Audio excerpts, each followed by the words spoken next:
В Доме правительства прошла встреча главы Чувашской республики Олега Николаева с ректором Московского политехнического университета Владимиром Миклушевским, в ходе которой между регионом и вузом было подписано соглашение о сотрудничестве.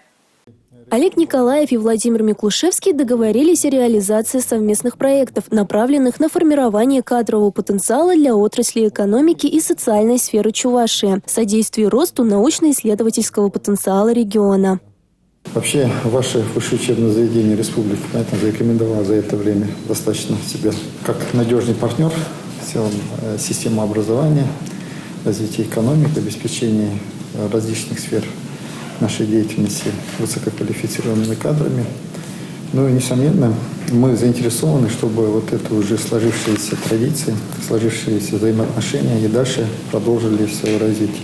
Соглашения, направленные на то, чтобы научные разработки вуза находили быстрое применение на производстве. Ректор Московского политехнического университета рассказал о планах по созданию и развитию передовых инженерных школ, ориентированных на опережающую подготовку специалистов. У нас всего 6 филиалов, но считаем, это один из самых сильных.